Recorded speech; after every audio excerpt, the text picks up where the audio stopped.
आवाज सुनता हर किसी की, ना ही भूला कोई वो। सबसे पहले याद उसकी, फिर सभी दुनिया की हो। नमस्कार, जय हिंद, जय भारत दोस्तों। स्वागत है आप सबका एक बार फिर से आपके अपने चैनल स्काई स्पीक्स पर। तो दोस्तों, आज हम बात करने वाले हैं मकर राशि और मकर लगन के बारे में कि मार्च 2023 आपके लिए कैसा रहेगा।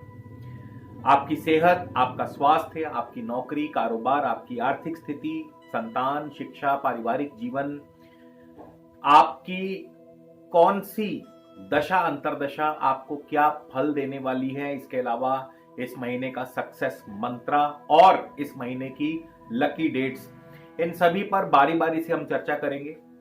वीडियो का जो पहला भाग होगा इसमें हम आपकी चंद्र राशि पर बात करेंगे और वीडियो का जो नेक्स्ट पार्ट होगा उसमें हम आपकी लगन राशि पर बात करेंगे। तो कहीं भी जाइएगा मत दोस्तों, आज का वीडियो बहुत ही दिलचस्प होने वाला है। और यदि आपने अब तक हमारे चैनल को सब्सक्राइब नहीं किया है तो कृपया चैनल को सब्सक्राइब कर लें, ताकि जब भी हम कोई नया वीडियो अपलोड करें तो आप तक पहुंचे सबसे पहले। इसके अलावा पर्सनल कंसल्टेशन के लिए स्क्रीन पर दिए नंबर पर आप ऑफिस टाइमिंग में संपर्क कर सकते हैं, शुल्क लागू रहेंगे। तो चलिए दोस्तों, आगे बढ़ते हैं और सबसे पहले जान लेते हैं ग्रहों की चाल। सूर्य, बुध और शनि आपके द्वितीय भाव में हैं। मकर राशि वालों को शनि की साढ़े सती अपने अंतिम चरण पर है। हालांकि शनि अपनी कुंभ राशि में है। सूर्य 15 मार्च को और बुध 16 मार्च को मीन राशि में चले जाएंगे। बुध यहां पर नीच हो जाएंगे। बृहस्पति और शुक्र आपके तृतीय भाव में पहले से मौजूद हैं, लेकिन शुक्र 12 मार्च को ही चौथे भाव में राहु के साथ मेष राशि में युति योग बनाएंगे। मंगल आपके पंचम भाव में है। वृषभ राशि में मंगल भी 12 मार्च को छठे भाव में चले जाएंगे, मिथुन राशि में। और केतु आपके दशम भाव में है, तुला राशि में। तो सबसे पहले सेहत और स्वास्थ्य पर एक नजर डाल लें। मकर राशि वालों को शनि की साढ़े सती है और अपने अंतिम चरण पर है।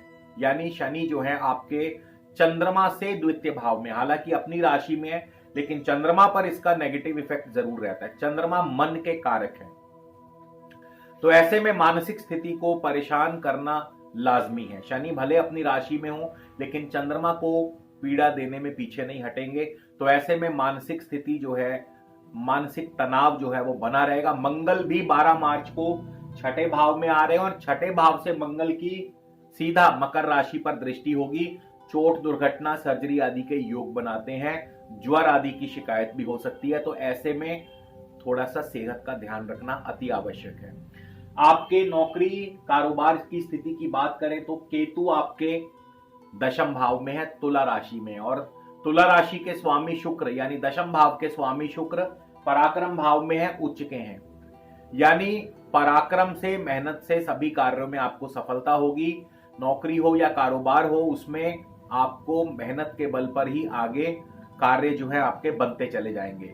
शुक्र 12 मार्च को चौथे भाव में आएंगे राहु के साथ, और शुक्र राहु का युति योग रहेगा चौथे भाव में। शुक्र की दृष्टि भी रहेगी आपके दशम भाव पर। बनते बिगड़ते कार्य चलते रहेंगे, मतलब कार्यों में थोड़ा व्यवधान अवश्य पैदा होगा, क्योंकि शुक्र और राहु परस्पर शत्रु माने गए हैं। इसके बाद आपकी आमदनी की बात करें तो लाभ स्थान पर मंगल और गुरु की दृष्टि है। बृहस्पति और मंगल की लाभ स्थान पर दृष्टि, और मंगल अपनी राशि को देख रहे हैं। तो ऐसे में आमदनी ठीक ठाक रहेगी, आमदनी में कोई दिक्कत नहीं। मगर हाँ, पैसा टिकेगा नहीं, धन रुकेगा नहीं, क्योंकि शनि द्वितीय भाव में है और शनि की साढ़े सती है, तो पैसा निकलता रहेगा। इसके बाद आपकी शिक्षा की बात करें तो पंचम भाव में मंगल 12 मार्च तक रहेंगे। टेक्निकल कार्यों में, टेक्निकल क्षेत्र में, पढ़ाई में जो विद्यार्थी हैं उनके लिए समय ठीक रहेगा। टेक्निकल क्षेत्र में सफलता अर्जित करवाते हैं। लेकिन संतान की बात करें तो संतान की तरफ से कोई ना कोई दिक्कत परेशानी और आपकी लव लाइफ में भी नोक झोंक या अनबन करवा सकते हैं। इसके बाद आपके पारिवारिक जीवन की बात करें तो सूर्य और शनि आपके कुटुंब भाव में है, कुटुंब स्थान में है। राहु भी चौथे भाव में है और शनि की दृष्टि है चौथे भाव पर। तो ऐसे में पारिवारिक जीवन में उथल पुथल अथवा तनाव की स्थिति बनी रहेगी। हालांकि गुरु की दृष्टि रहेगी सप्तम भाव पर, उच्च राशि पर। तो इससे क्या होगा कि आपके लाइफ पार्टनर और आपके बीच में तालमेल ठीक रहेगा, तालमेल अच्छा रहेगा, एक दूसरे की आपसी समझ बूझ से बनते बिगड़ते कार्य चलते रहेंगे। मतलब कहने का यह है कि पारिवारिक तनाव अवश्य रहेगा, लेकिन आपसी समझ बूझ से आप उसका कोई ना कोई हल जो है निकलता रहेगा। इसके बाद भाग्य की बात करें तो भाग्य भाव पर भी मंगल और गुरु की दृष्टि है, और मंगल और गुरु दोनों, मंगल जो है पराक्रम के कारक हैं और गुरु पराक्रम भाव के स्वामी हैं, यानी मेहनत से कार्य बनते रहेंगे, क्योंकि भाग्येश बुध 16 मार्च को नीच के होने वाले हैं। तो भाग्य उतना प्रबल साथ नहीं दे पाएगा, लेकिन हाँ, मेहनत के बलबूते सफलता अवश्य आपको मिलती रहेगी। चलिए दोस्तों, अब हम बात करेंगे मकर लगन के बारे में कि मकर लगन के लिए मार्च का महीना कैसा रहेगा। और लगन की बात होगी तो अवश्य ही दशा अंतरदशा पर भी हम जिक्र करेंगे। तो सबसे पहले शुरुआत करते हैं लगन के स्वामी शनि से, यानी लग्नेश शनि की अगर आपको इस समय वर्तमान में दशा अंतरदशा चल रही है तो शनि आपको कैसा फल देने वाले हैं। लगन और धन भाव के स्वामी शनि इस समय आपके धन स्थान में है। धनेश का धन भाव में होना अपने आप में सबसे ज्यादा शुभ माना गया है। तो शनि आपके धन भाव में है और शनि इस समय धनिष्ठा यानी मंगल के नक्षत्र में रहेंगे इस महीने के शुरुआत में। मंगल आपके चौथे और 11वें भाव के स्वामी है, यानी शनि की दशा अंतरदशा में आप जितना धन कमा सकते हैं उतना कमा लीजिए। यानी शनि की दशा अंतरदशा में आप मन चाहा धन कमा सकते हैं, लेकिन इसके लिए आपको धन आएगा किन मार्गों से? धन आएगा जमीन जायदाद से, धन आएगा शिक्षा के क्षेत्र से, धन आएगा वाहन से संबंधी, यानी भूमि, भवन, वाहन, कृषि और शिक्षा। जो लोग भी इन कार्यों से जुड़े हैं, जो लोग भी भूमि आदि कार्यों से जुड़े हैं, भवन आदि निर्माण कार्यों से जुड़े हैं, वाहन आदि कार्यों से जुड़े हैं जैसे ऑटोमोबाइल्स, और शिक्षा के क्षेत्र से जुड़े हैं एज ए टीचर, प्रोफेसर और एज ए एजुकेशनिस्ट, या कृषि क्षेत्र से जुड़े हैं, उनके लिए शनि की दशा अंतरदशा में भरपूर धन लाभ होगा। मित्रों का सुख सहयोग बना रहेगा, आमदनी दुगनी तिगनी चौगनी होगी। यानी शनि की दशा अंतरदशा आपके लिए बहुत जबरदस्त फल देने वाली है। लेकिन 14 मार्च को फिर शनि चले जाएंगे शतभिषा राहु के नक्षत्र में। राहु इस समय मंगल की ही राशि में चल रहे हैं, चौथे भाव में। तो राहु भी आपको, यानी शनि जब राहु के नक्षत्र में जाएंगे तो वहां भी आपको जमीन जायदाद संबंधी कार्यों से लाभ होगा। लेकिन यहां पे थोड़ा सा दिक्कत, यहां पे थोड़ा सा चेंज ये होगा, क्योंकि राहु चौथे भाव में बैठे और शनि की दृष्टि है, तो आपके पारिवारिक सुख में कमी करते हैं। परिवार में किसी बात को लेकर के तनाव अवश्य हो सकता है। तो शनि की दशा अंतरदशा आपके लिए कुछ यूं फल देने वाली है। इसके बाद हम बात करेंगे सूर्य की। सूर्य आपको कैसा फल देंगे? सूर्य भी आपके धन स्थान में है, सूर्य शनि का युति योग भी है। हालांकि सूर्य शनि का युति योग बहुत शुभ नहीं माना जाता। ऐसे में सूर्य और शनि के प्रभाव से कभी कभार धन हानि के योग भी बन जाते हैं, या आपको किसी सरकारी कार्य में बाधा आ सकती है। सूर्य आपके अष्टमेश होकर के बैठे हैं धन स्थान में, तो आपके कार्यों में बाधा पैदा करते हैं। और सूर्य 1 मार्च को शतभिषा राहु के नक्षत्र में होंगे। अब सूर्य राहु के नक्षत्र में है, यानी शत्रु के साथ बैठे हैं, शनि के साथ, और शत्रु के नक्षत्र में बैठे हैं, तो ऐसे में सूर्य का प्रभाव नेगेटिव होगा आपकी धन स्थिति पर। खास करके जिनको भी सूर्य की दशा अंतरदशा चल रही है, तो आपको धन हानि के योग बनते हैं, स्वास्थ्य हानि के योग बनते हैं, कार्यों में बार बार विघ्न और बाधाएं पैदा करते हैं, जमीन जायदाद संबंधी कार्यों में रुकावट, सरकारी कार्यों में आपको रुकावट पैदा करते हैं। यानी सूर्य की दशा अंतरदशा ज्यादा शुभ नहीं कही जा सकती। सूर्य 5 मार्च को पूर्वा भाद्रपद गुरु के नक्षत्र में जाएंगे, तब आपको थोड़ी राहत मिलेगी। गुरु के नक्षत्र में, गुरु अपनी राशि में बैठे हैं तृतीय भाव में, गुरु द्वादश भाव के भी स्वामी हैं।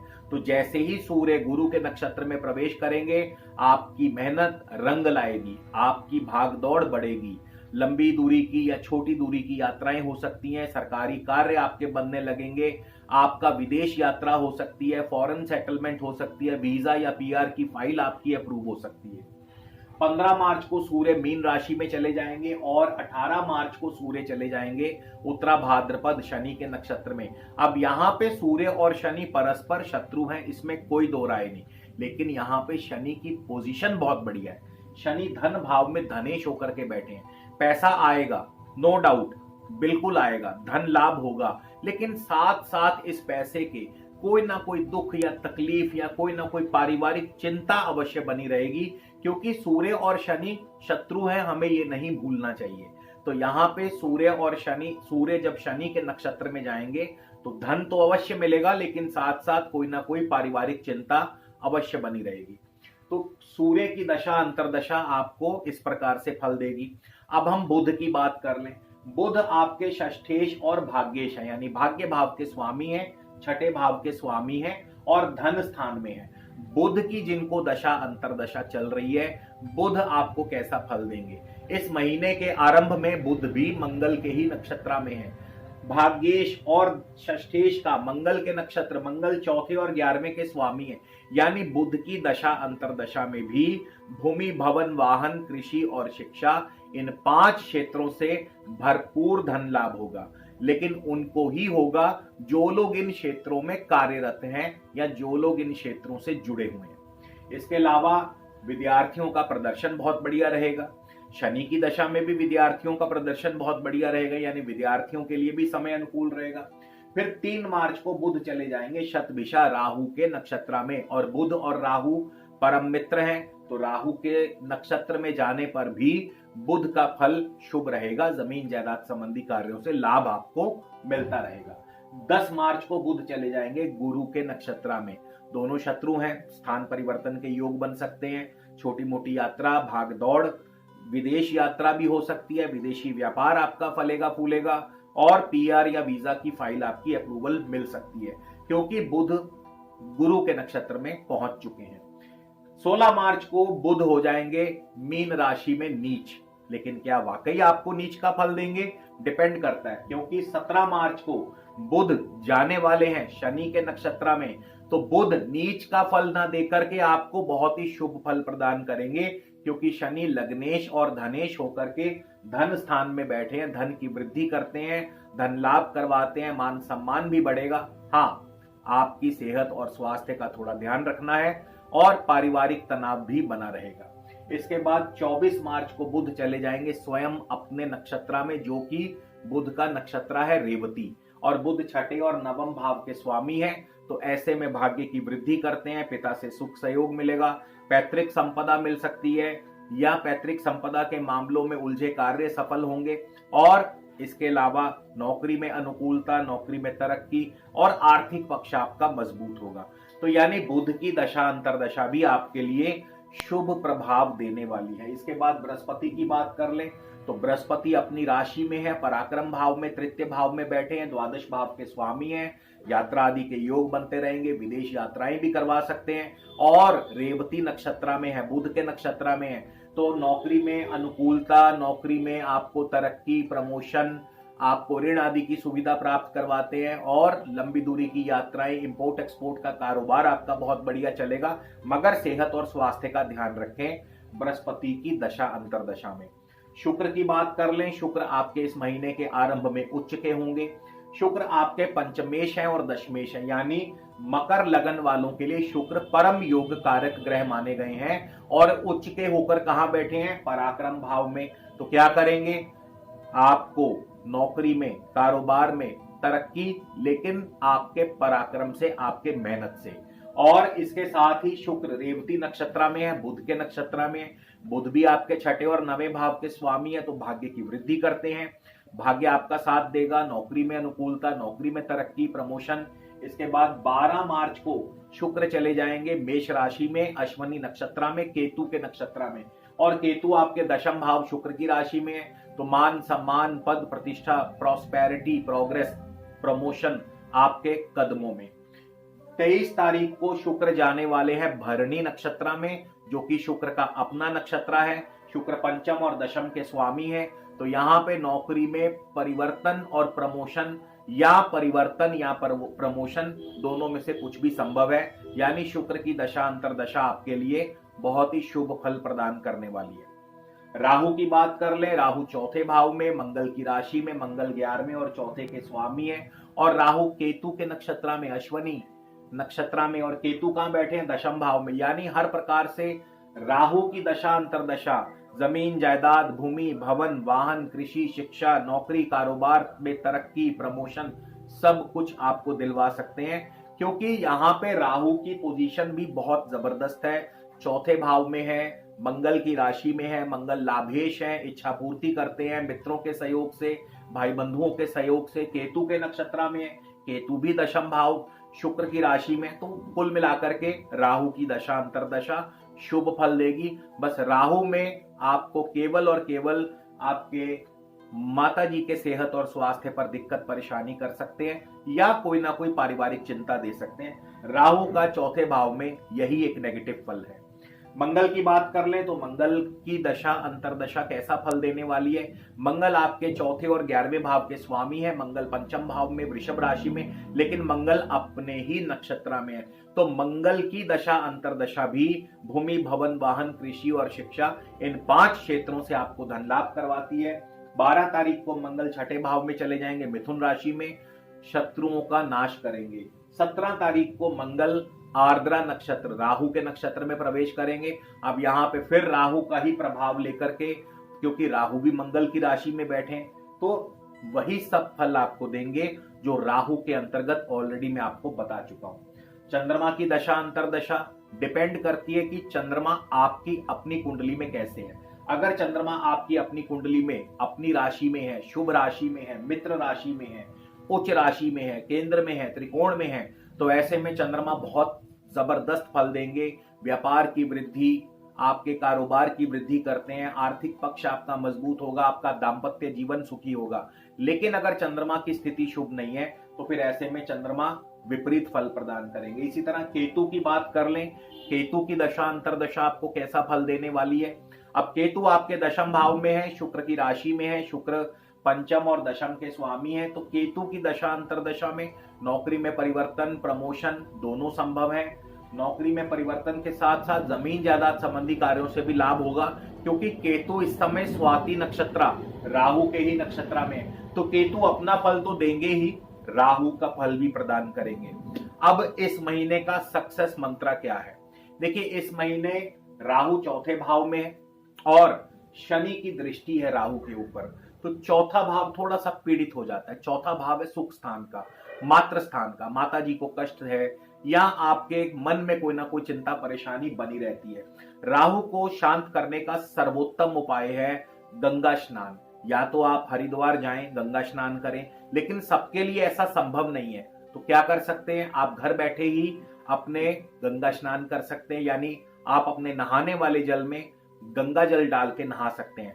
और ये भी अगर संभव नहीं है, बहुत लोगों के पास घर में गंगा जल अवेलेबल नहीं होता, तो ऐसे में गाय का कच्चा दूध आप डाल सकते हैं, यानी नहाने वाले जल में आप गाय का कच्चा दूध या गंगा जल डाल के स्नान करें, तो राहु जनित दोष अपने आप दूर होंगे।